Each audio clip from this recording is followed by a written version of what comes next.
हार्पिज क्या होता है, हार्पिज के क्या लक्षण होते हैं, क्या बचाव है और इससे कैसे ठीक किया जा सकता है। हार्पिज सेक्स करने से होता है, हार्पिज सेक्सुअल ट्रांसमिशन से कैसे फैलता है इसके बारे में बात करेंगे। और बात करेंगे इसके बचाव के लिए आपको क्या क्या सावधानी बरतनी चाहिए और इसको फैलने से कैसे रोकना चाहिए। तो सबसे पहले अगर बात की जाए तो हार्पिज एक वायरस जनक बीमारी होती है, यानी कि ये वायरस के द्वारा होती है और ये आपकी बॉडी में किसी भी एज में हो सकती है, यानी कि 40, 50 या 60, 60, 65 की एज में ज़्यादातर लोगों को देखने को मिलती है। अगर बात की जाए हार्पिज, तो हार्पिज दो प्रकार का होता है। नंबर वन तो होता है सिंपलेक्स और दूसरे प्रकार का होता है जोस्टर। सिंपलेक्स की अगर बात की जाए तो इसमें HSV1 और HSV2। अब HSV1 क्या होता है, HSV1 में जो आपका ऊपरी हिस्सा है जैसे कि मुंह, हाथ, पैर और आपका सिर, माथा ऐसी जगह होता है तो उसको HSV1 कहते हैं।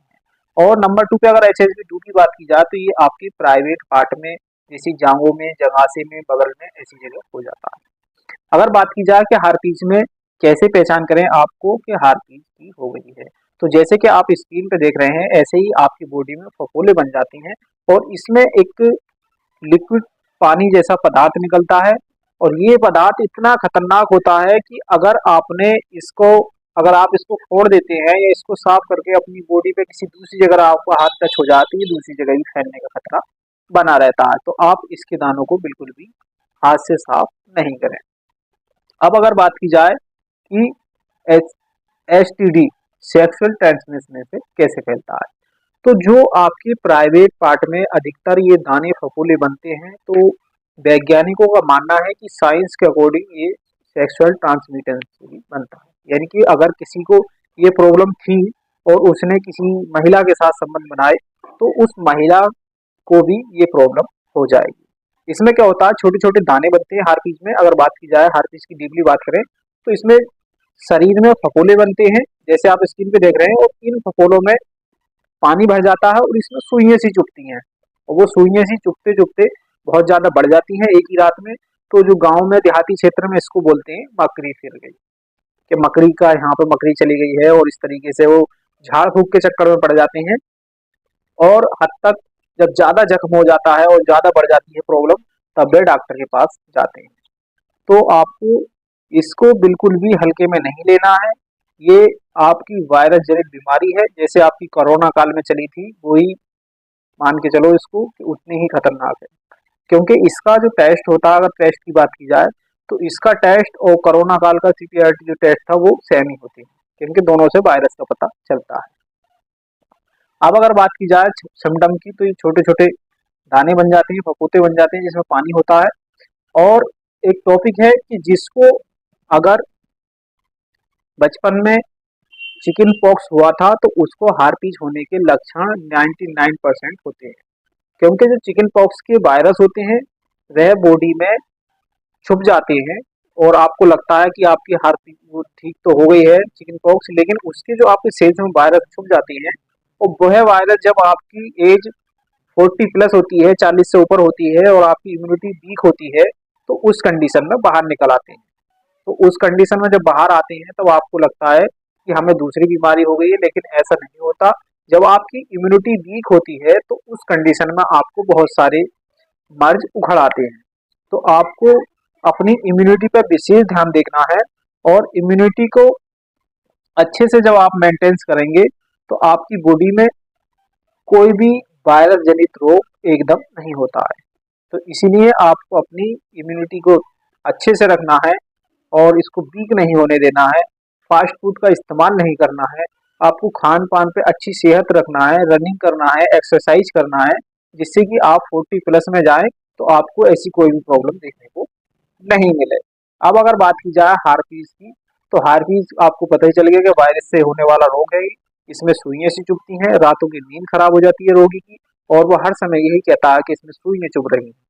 तो अगर इसमें ट्रीटमेंट की अगर बात की जाए तो एसिक्लोवर टैबलेट आती है, और ये टैबलेट 200 mg 400 mg में पाई जाती है। इसके अगर यूज की बात की जाए तो पेशेंट अगर 20 प्लस अगर उसकी एज है और उसको ये प्रॉब्लम हो रही है तो उसको 200 mg की आप दिन में 5 टैबलेट इस्तेमाल कराएं।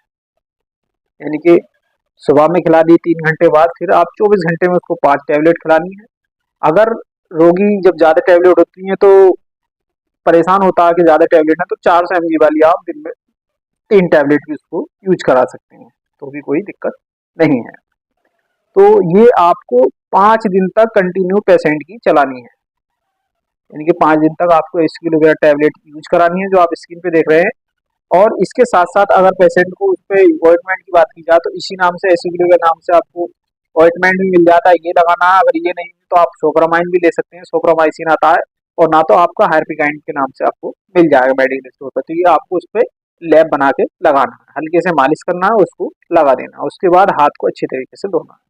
अब अगर बात की जाए उसमें बहुत ज्यादा पेन होता है तो पेन में क्या देना है, तो पेन में जैसे आपको हल्का मुल्का पेन है तो आप कालपोल दे सकते हैं, नहीं तो आप जीरो डोल एसपी टैबलेट दे सकते हैं, इसका बहुत अच्छा रिजल्ट होता है। ये आपको पेशेंट की जो पेन है उसके हिसाब से देनी है, आपको बीडी तो चलानी चलानी है।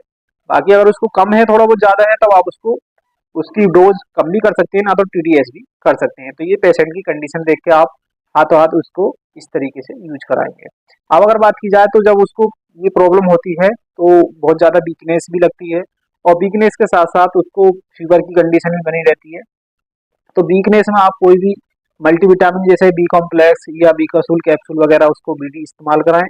और इंजेक्शन में आप मैथाक्लोबालामीन या एल्डरविट CV12 वगैरह आप उसको इंटरमास्कुलर भी दे सकते हैं, यानी कि आप दिन में एक बार CV12 5 से 7 दिन यूज कराएं। और अगर मैथाक्लोबालामीन की बात की जाए तो आप तीसरे दिन उसको इंजेक्शन लगाएं, जिससे उसको वीकनेस नहीं बनी रहे, क्योंकि इस कंडीशन में पेशेंट को बहुत ज़्यादा वीकनेस होती है, तो उस वीकनेस को खत्म हो जाएगा।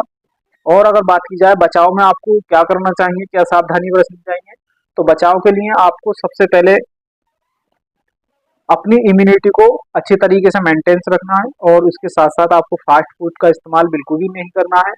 और अपना हाइजीन अपनाना है, यानी कि घर में साफ सफाई पर विशेष ध्यान देना है। क्योंकि आज के प्रेजेंट टाइम में क्या होता है, कुछ लोग साफ सफाई पर नहीं ध्यान देते, तो देहाती क्षेत्र में तो उस चीज़ पर आपको बहुत ज़्यादा ध्यान रखना है, साफ सफाई पे विशेष ध्यान में।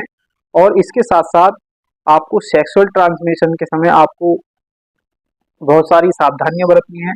किसी भी ऐसे व्यक्ति के साथ में संबंध ना बना जिसको HIV, एड्स या HCV या हार्पिस की प्रॉब्लम हो। अगर होती भी है तब अगर आप सोचे कि हमारे तो लाइफ पार्टनर को ये है, तो आपको बहुत सारी सावधानियां हैं वो बरतनी चाहिए, और सुरक्षा जनित आपको उसको साथ रहना चाहिए। और इसी के साथ साथ आपको हाइजीन प्रॉब्लम बहुत देखने को मिलेगी, आप साफ सफाई पे विशेष ध्यान दें। और हार्पिस वाले पेशेंट को आप जो ट्रीटमेंट बताया ये 5 से 7 दिन यूज करा देते हैं, तो उसको बहुत ही अच्छा रिजल्ट मिलेगा देखने को, और उसको ये दिक्कत नहीं रहेगी। आपको इम्यूनिटी पर बहुत ज़्यादा ध्यान देना है। बाकी आपको कोई डिस्कस करना है तो आपके जो नज़दीकी डॉक्टर हैं, बिना उनकी सलाह के कोई भी मेडिसिन यूज नहीं करें। आगे भी इसी तरीके की वीडियो पाने के लिए हमारे चैनल को लाइक शेयर सब्सक्राइब करना नहीं भूलें।